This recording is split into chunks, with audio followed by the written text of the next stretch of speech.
The Peter Schiff Show.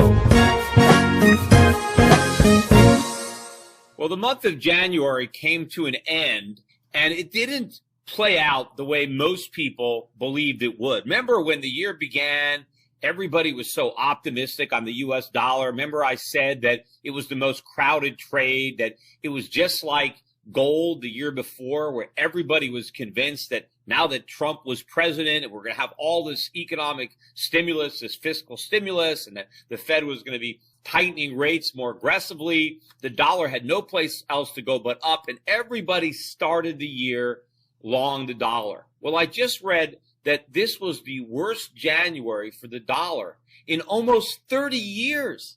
30 years.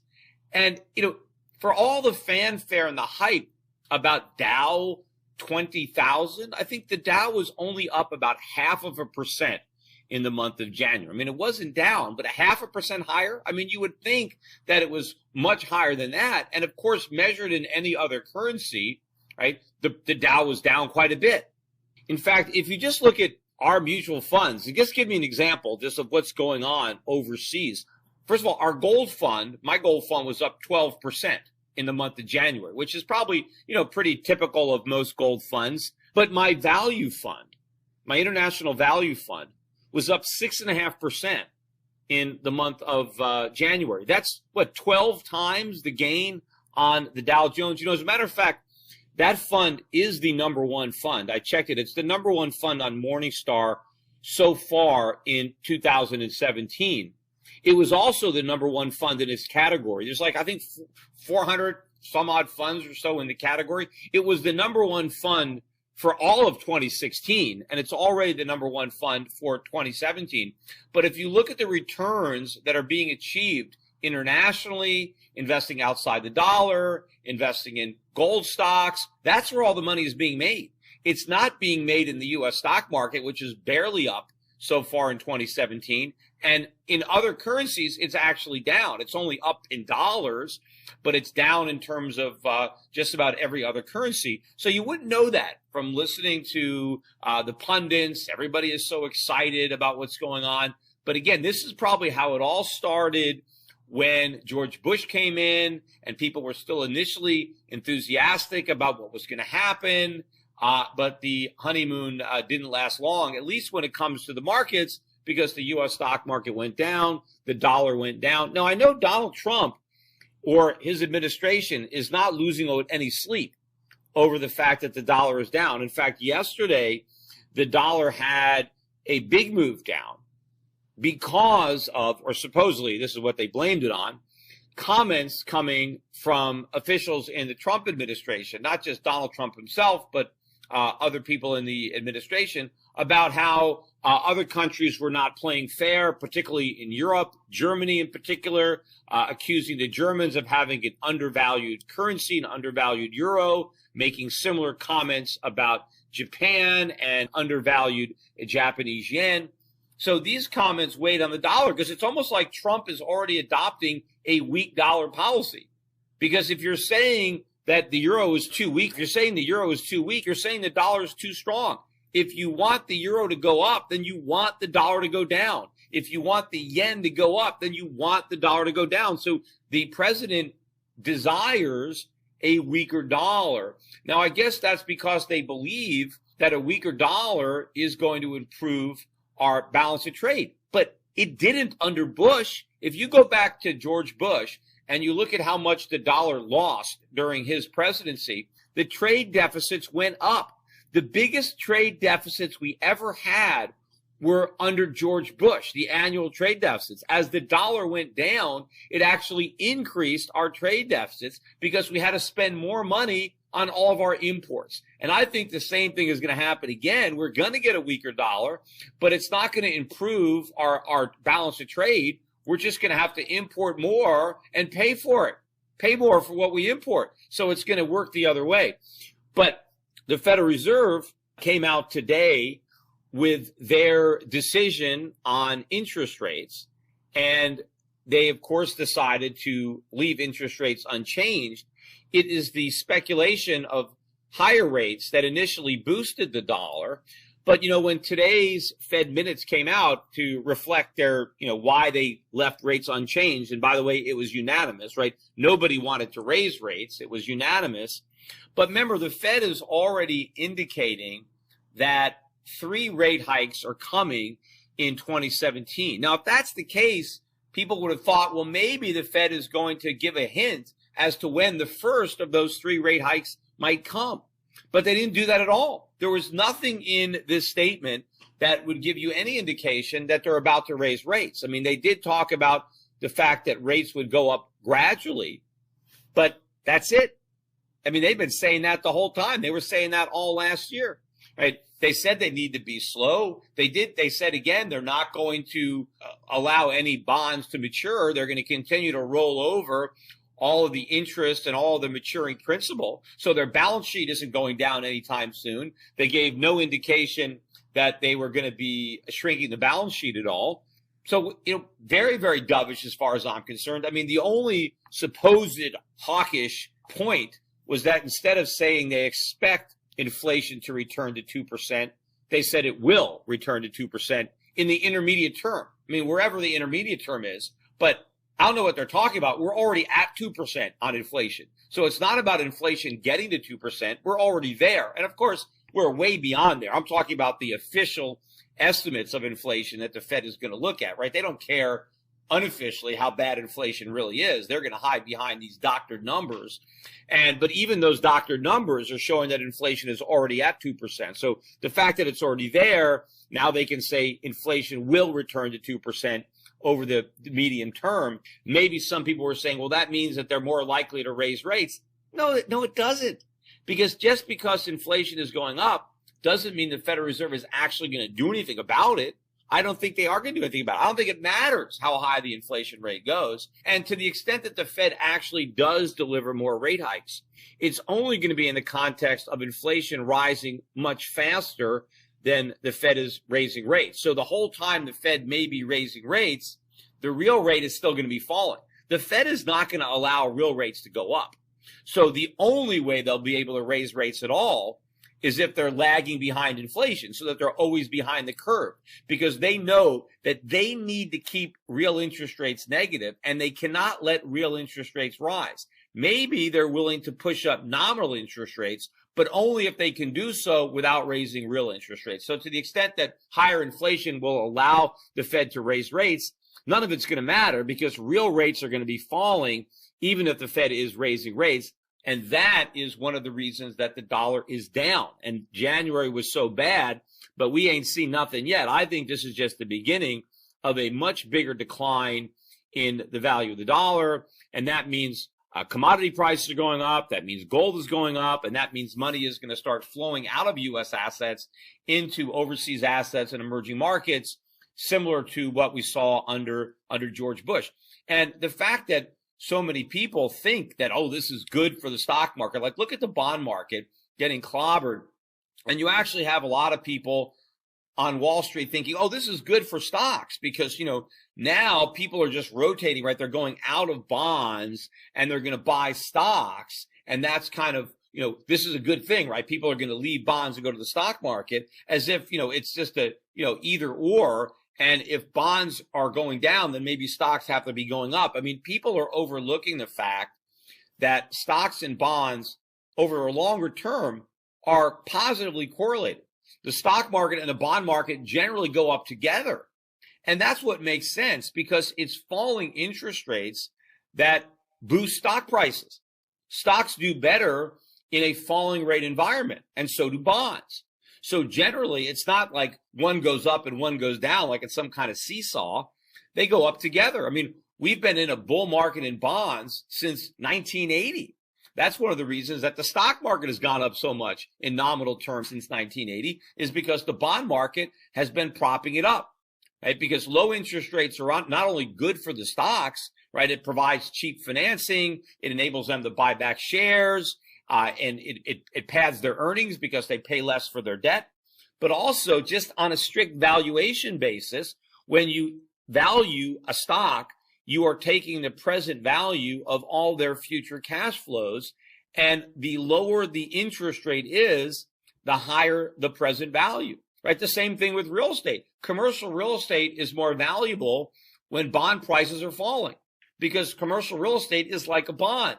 You're collecting rent, just like a bondholder collects a coupon, right? It's a fixed rent over time. And what creates the value? The interest rate. So if we go into a rising interest rate environment, all of these financial assets, whether it's real estate or stocks, are going to have to go down.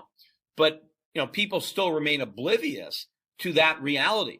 And I think the only way that U.S. stock and real estate prices won't go down is if the dollar collapses. And then, of course, they're going down in terms of other currencies. They're going down in terms of gold, right? All the people that want to talk about deflation, I listened to another interview with Harry Dent and, talking about this massive collapse. And he thinks gold might be going down to 700, but he really thinks 400 or maybe 200. And the Dow is going to collapse.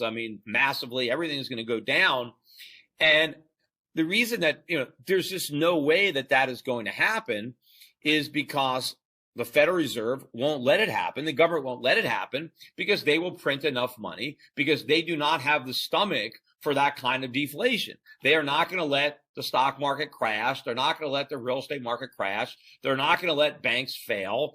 They're not going to go back and cancel or, renege on commitments to make Social Security payments or to make payments to government retirees, pension payments. They're not going to allow all this stuff to happen. They are going to print money. And so if they print enough money, then the stock market doesn't have to go down. The bond market doesn't have to go down. The real estate market doesn't have to go down because the dollar goes down instead. Now, of course, in real terms, they're going down, but in nominal terms, they're not. And that's really all the politicians care about. They just want to have a high number on the Dow. They just want your house to have a high value. They don't care what happens to the dollar. They don't care what happens to the real value. They don't care what your house is worth priced in gold. Right? They just care what it is priced in dollars because they don't, when they price these things or when they put the Dow on television, they say, hey, the Dow's at 20,000. They don't say, what it is, how many ounces of gold it is. So people politically, no one cares about that. So the only way that we don't get a big decline in U.S. stocks and bonds and real estate is if there's a massive decline in the dollar instead. But if there is a massive decline in the dollar, which I believe is coming, then there's no reason to be invested in U.S. stocks because you're not going to make anywhere near the real returns that you would make investing in overseas markets. And we're already seeing that. Just the first month of this year is already showing that the returns are being made internationally. The returns are being made in gold, and gold stocks are being made in emerging markets, the opposite of where everybody expects them to be.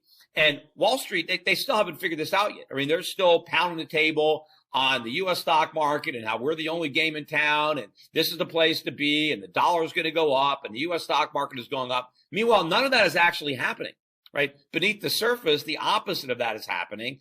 And at some point, people are going to start figuring this out. And then when I do, then I think these trends are going to accelerate.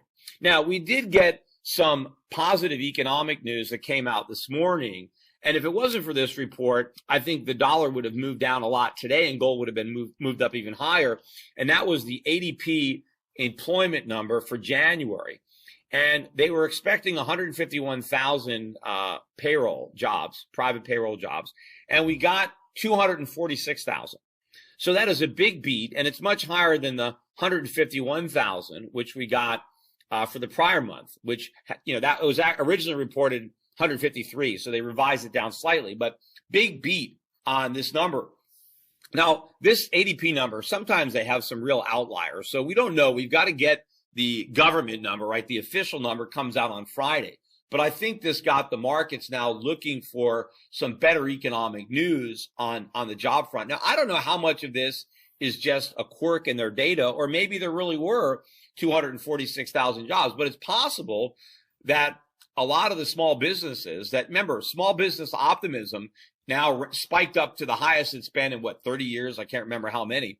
And so maybe a lot of these businesses that are now so optimistic about this booming economy under Donald Trump, maybe they did actually hire a few more people based on this, unfounded optimism that I ultimately think is going to leave a lot of employers disappointed. But again, the makeup of these jobs is still overwhelmingly service sector jobs, overwhelmingly low-paying jobs.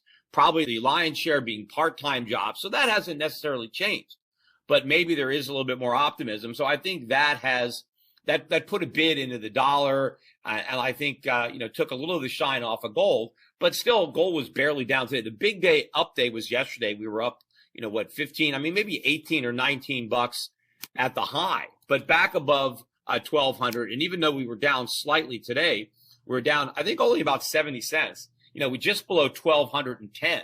So still a strong number. Silver is still, yesterday's silver was up 40, 50 cents. So, and it only gave back about 4 cents today. I think it's about 17, a little over 17.50. And the dollar index got down to 99.5.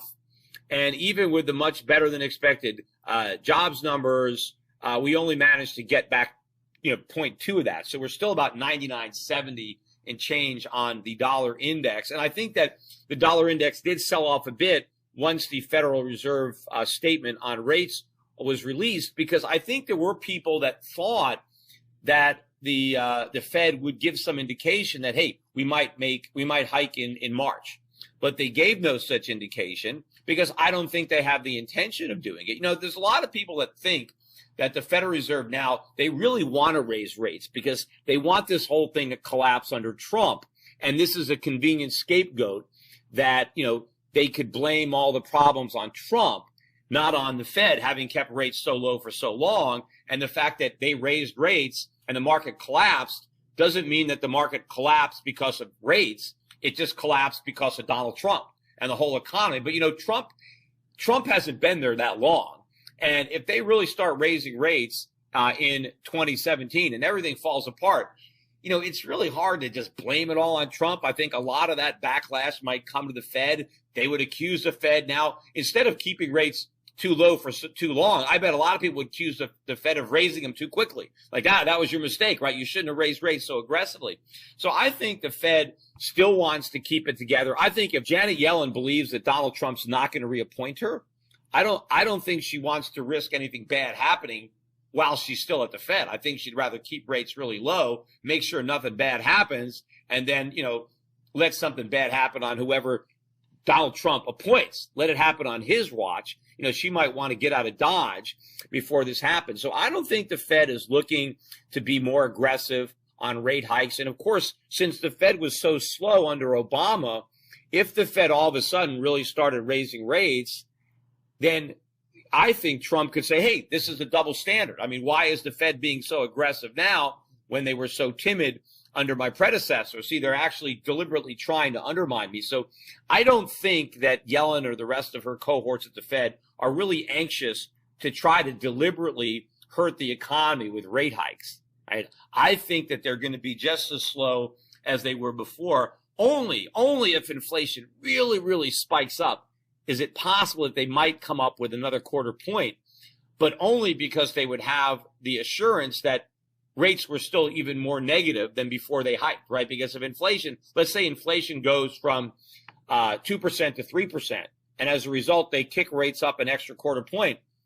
They're still 75 basis points lower in real terms because the Fed didn't keep pace with the acceleration in inflation. But absent a big jump in inflation, I don't see any kind of move by the Fed. Even though they've telegraphed 3 rate hikes, I just don't see it because I think they've got too much to concern themselves with. And of course, now you've got all the talk about protectionism. You've got, throwing down the gauntlet I mentioned earlier, with Germany and with Japan over currency rates. And now are we going to retaliate? And of course, we've already been beating up on China. We're beating up on Mexico for all the things that we're saying that they do, that it's unfair. Look, you have other currencies that were a lot stronger than the U.S. dollar. I mean, go back to the period of George Bush when the euro was at 160 at one point under Bush. I mean, the dollar got clobbered.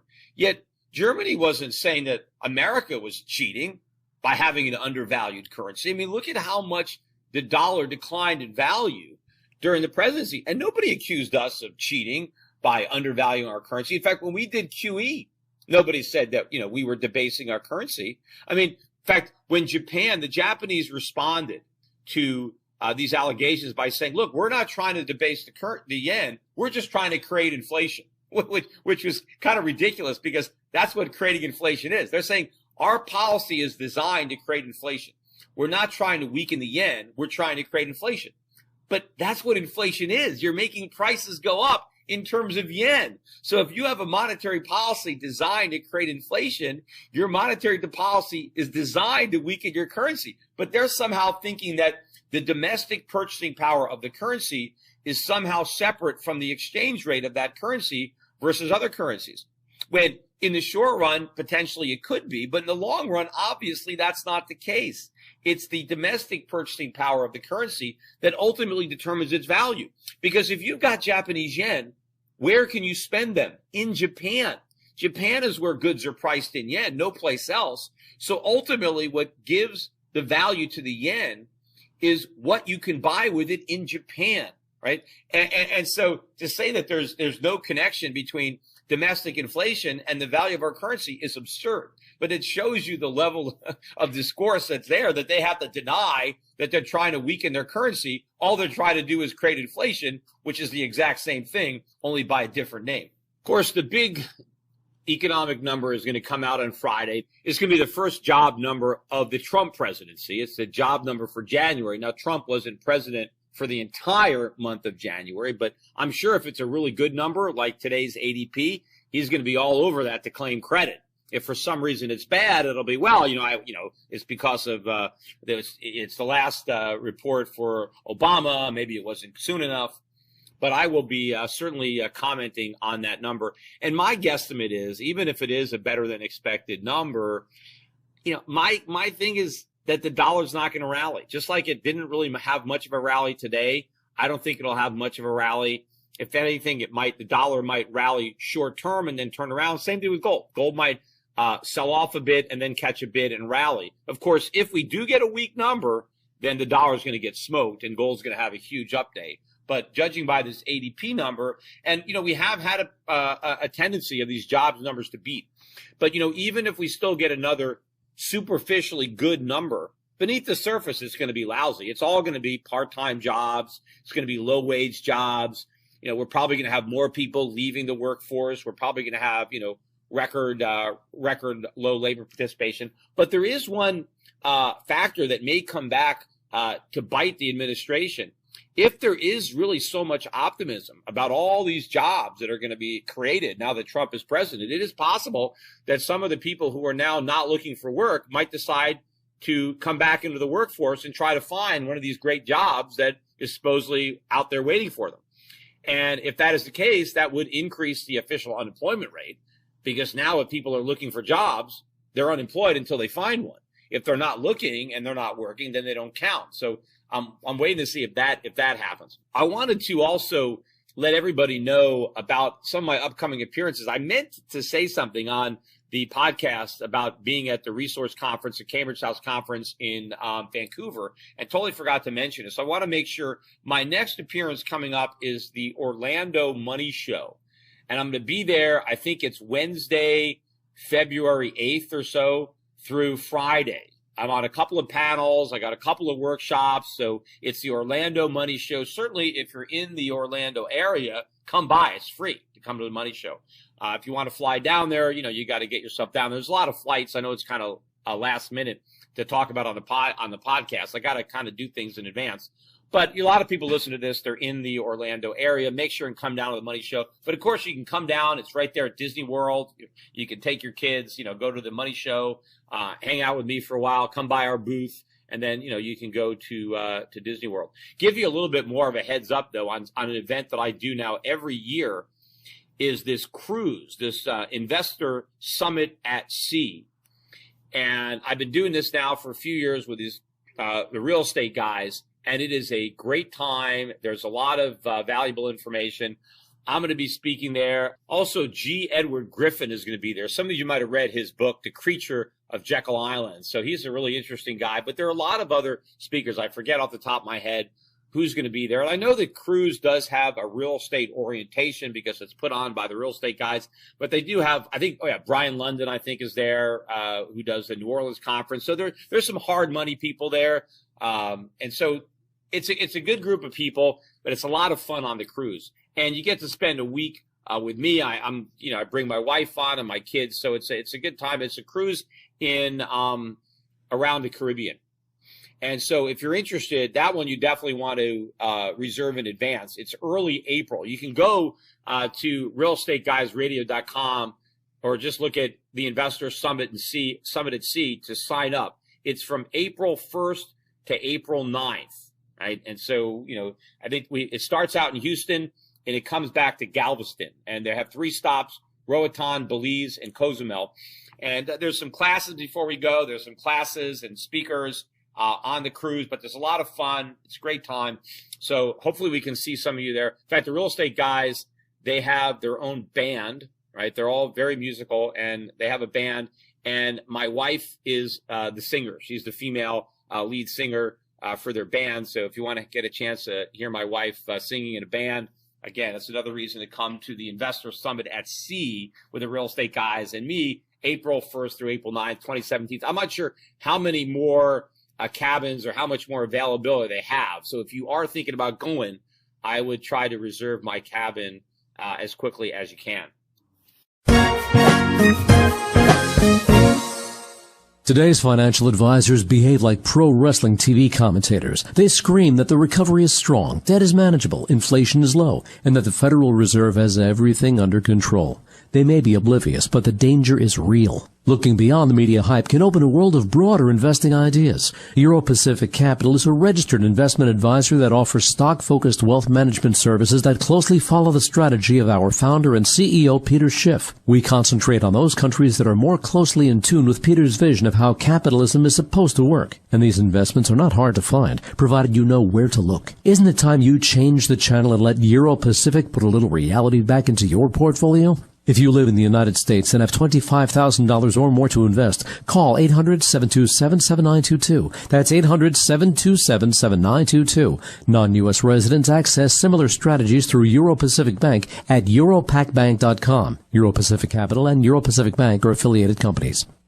Hi, this is Peter Schiff, and long before foreign governments were buying gold, I urged my clients to put 5 to 10% of their portfolios into physical precious metals. Despite gold's massive rise over the last decade, I still think that a 5 to 10% allocation to gold and silver is a smart investment decision. But buyers have to beware. Big TV gold dealers push all sorts of coins that are poor investments. Bait and switch deals, price protection guarantees, leveraged gold accounts. These are just a few of the sleazy tactics used to swindle inexperienced gold buyers. My gold company is different. We never offer a coin or bar unless I consider it to be a good investment. I want my customers to be educated. That's why I'm offering you a free research report exposing the biggest scams and ripoffs in the industry. Download my report, Classic Gold Scams and How to Avoid Getting Ripped Off, for free at goldscams.com. This report tells you everything you need to know about how to avoid losing thousands of dollars with scam gold dealers. It even tells you how to tell if a salesman is lying to you on the phone. This is a must-read for anyone considering a gold or silver investment. Download this free report today at goldscams.com. That's goldscams.com.